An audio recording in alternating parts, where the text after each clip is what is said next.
Sometimes celebrities just snap. And honestly, who can blame them? When pushy interviewers cross the line with rude questions, creepy comments, or flat-out disrespect, these stars don't hold back. From Matthew McConaughey's icy glare to Jim Carrey's existential rant, and even Gordon Ramsay torching a journalist over a steak, these are the moments when the tables turned, live and unfiltered. Get ready to relive 15 savage times celebrities put disrespectful interviewers in their place, and did it with style, power, and just the right amount of shade. Like when Matthew McConaughey had a tense face-off with Joy Behar after she interrupted him just to insult his close personal friend, tennis champion Novak Djokovic. I was happy to be in his box, got to sit behind his parents, which was really awesome to see them when he brings them up and where they started. Isn't he an anti-vaxxer? An anti-vaxxer? I believe so, yeah. Just so you know. Things only got worse when McConaughey's political aspirations came up, with Behar nearly derailing the actor's campaign before it even began. Do you think he would get elected in Texas being... Do you think he would get elected in Texas being anti-gun?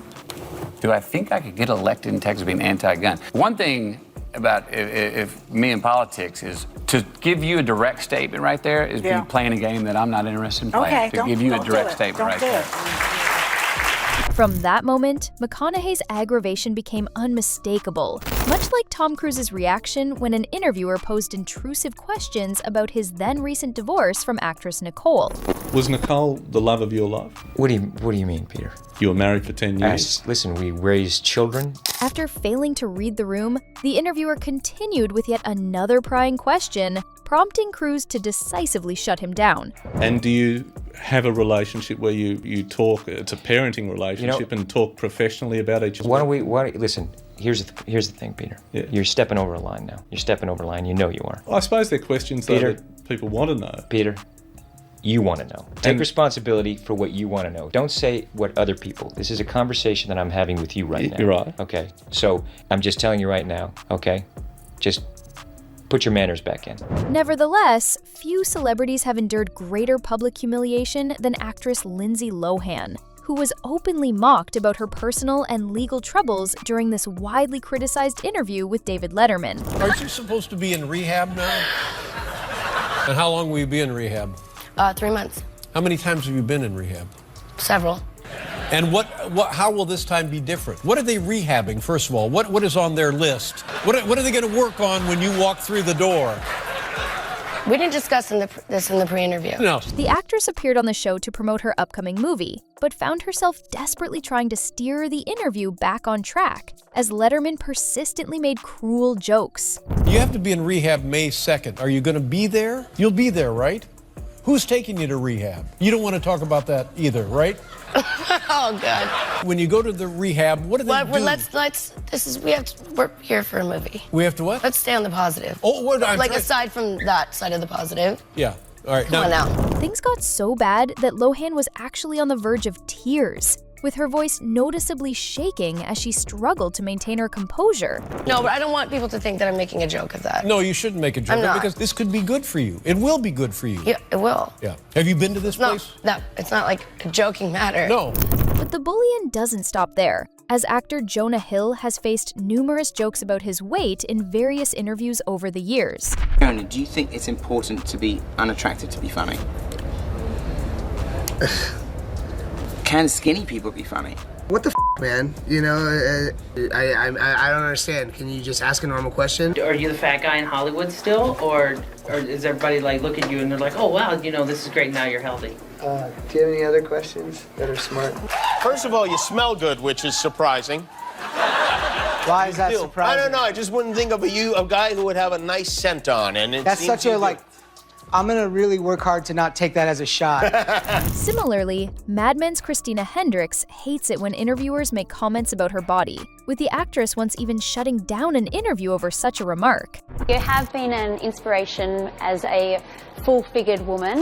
What is the most inspiring story that you can remember where you've inspired someone?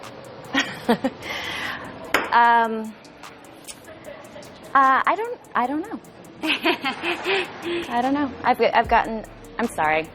Despite the awkward moment, the host would make yet another attempt to discuss the actress's figure. However, this time, Hendricks firmly puts her in her place. It's been known as an inspiration for women as being a full figure. What is the most... I mean, it's just that you just said it again. It's just sort of... But when it comes to shutting down inappropriate questions, perhaps no one does it better than Tom Hardy, whose 2015 exchange with an intrusive reporter spread like wildfire online. Your own sexuality seems a bit more ambiguous. Do you find it hard for celebrities to talk to media about their sexuality? What on earth are you on about? Despite his visible agitation, Hardy kept his cool, with many commending the actor for the way he assertively set boundaries around his personal life. But what is your question? I was wondering if you find it difficult for celebrities to talk about their sexuality. I don't find it difficult for celebrities to talk about their sexuality. Are you asking me about my sexuality? Sure. Why? Why? Thank you. Okay.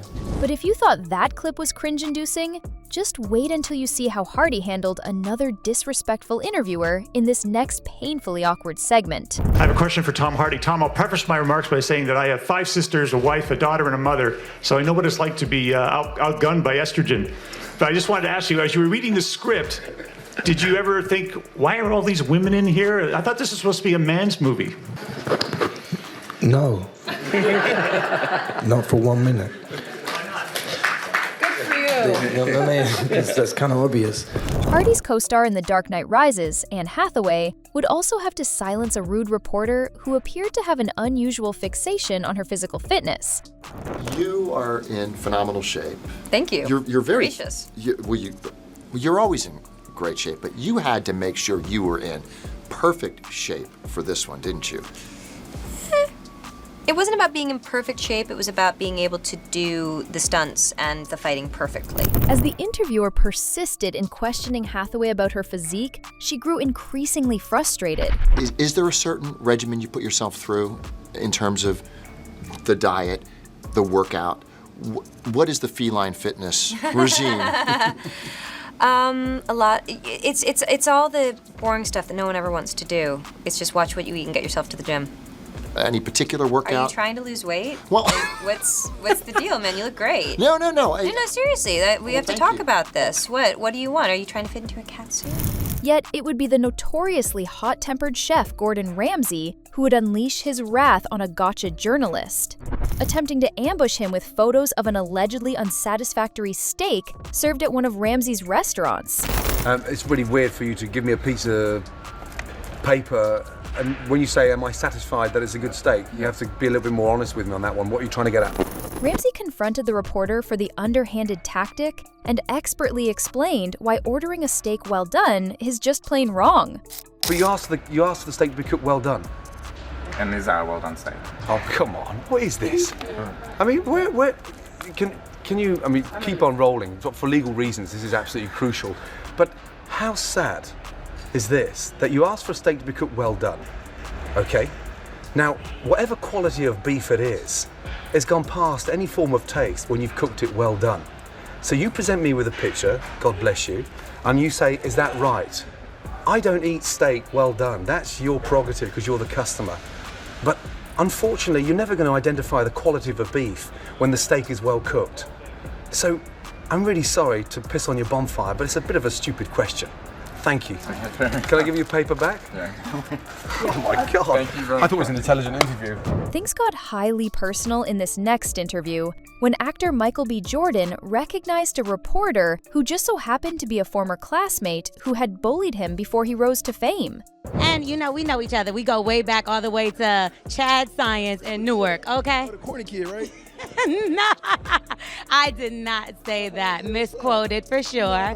No, you did not hear me say I said we used to make fun of the name. But yeah, he is obviously killing things out here. The situation somehow got even more awkward when Jordan's Creed 3 co-star Jonathan Majors showed up, with the interviewer quickly making him uncomfortable. Isn't this the sexiest man show off right here? Who's the sexiest man? Because now This next clip is undoubtedly the most bizarre, as Jim Carrey would completely shut down a reporter attempting to interview him at New York Fashion Week 2017, with the actor launching into a rant that has since become infamous. There's no meaning to any of this, so I wanted to find the most meaningless thing that I could come to and join, and here I am. I mean, you gotta admit it's completely meaningless. Although the reporter tried to provide context for the event to Carrey, he would scoff at her explanation, expressing his disbelief in fashion icons, or in anything else for that matter. Well, they say they're celebrating icons inside. Celebrating Do you believe icons, in boy, that is just the absolute lowest aiming, possibility that we could come up with. It's like icons. Do you believe in icons? I don't believe in personalities. I don't believe that you exist. I don't believe in icons. I don't believe in personalities. I believe that peace lies beyond personality, beyond invention and disguise, beyond the red S that you wear on your chest that makes bullets bounce off. I believe that it's deeper than that. I believe we're a field of energy dancing for itself. And I don't care. Carrey later explained that his erratic behavior stemmed from an existential crisis he experienced that year, during which he grappled with his sense of identity. Who did? There is no me. There's no you. No. We're not here. This is a dream? There's just things happening. And there are clusters of tetrahedrons moving around together. Okay. Yeah. So what's happening in our world right now? Because there is a lot of news that actually is relevant that's not that Here's uplifting. the thing. It's not our world. None That's of this the is key. real? Nope. So you're just passing We don't through. matter. We don't matter. Oh, wow. There's the good news. Okay. In this next painful clip, you'll see a reporter attempting to flirt with actress Megan Fox, only for her to uncomfortably shut it down.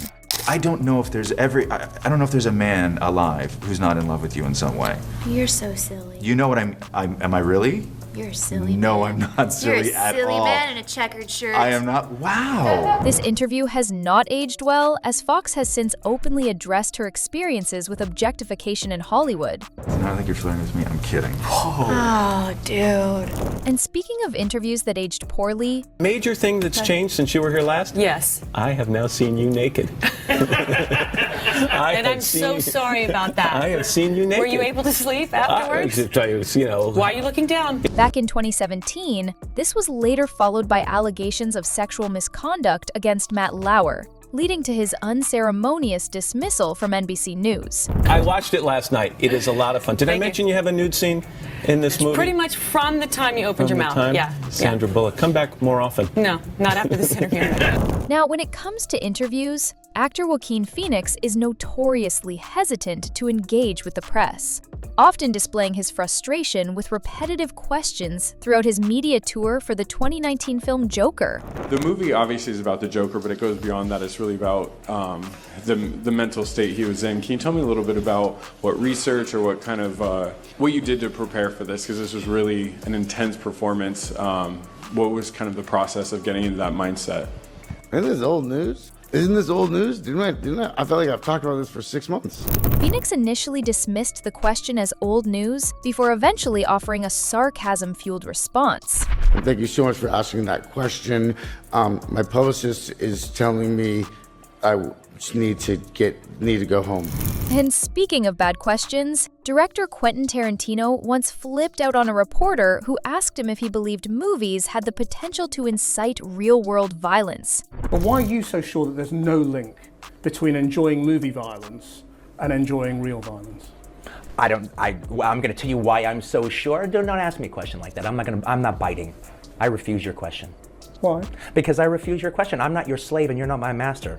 You can't make me dance to your tune. I'm not a monkey. I can't make you answer anything. I'm asking you interesting questions. And I'm saying I refuse. Okay. Well, no, I was just asking you why. That's fine. After his explosive exchange with Tarantino, one might assume that interviewer Krishnan Gurumurthy had learned his lesson. However, he later found himself in a heated confrontation with actor Robert Downey Jr. by ambushing him with an unexpected question about his political views. What I'd really like to ask you about a quote you gave to the New York Times. And I don't want to pry, so if you don't want to talk about it, that's fine. But what you said to the New York Times once was, it was after your incarceration, and you said, you can't go from a $2,000 a night hotel suite to a penitentiary and understand it and come out a liberal. Does that mean you're not a liberal, or that you came out of prison not being liberal? Are we promoting a movie? Despite RDJ's efforts to remain diplomatic, his blood boiled when Krishnan started delving into his personal life, leading to an unforgettable response. You've talked in other interviews again about your relationship with your father and the role of all of that in the dark periods you went through and taking drugs and drinking and all of that.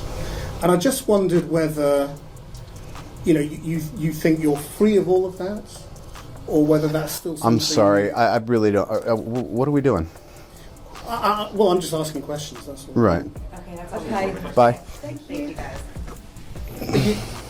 I'm sorry. Take your mic. It's okay. Yeah, you're right. Thank you. You seem okay. It's just getting a little Diane Sawyer in your... No, look, I didn't want to do that. Thank you. Robert Downey Jr. would later blast Krishnan, labeling him as a bottom feeder and stating, "We're promoting Avengers. A lot of kids are going to see it. This has nothing to do with your creepy, dark agenda that I'm feeling like all of a sudden ashamed and obligated to accommodate your weirdo." So, next time a reporter crosses the line, just remember, celebrities aren't afraid to clap back. From icy shutdowns to walk-offs and legendary one-liners, these moments prove one thing. You come with shade, you better be ready for the spotlight. Which of these savage moments was your favorite? Drop it in the comments. We're watching. And if you want more unfiltered Hollywood drama, awkward interviews, and savage takedowns, hit that like button, subscribe, and stay tuned. Because we're just getting started.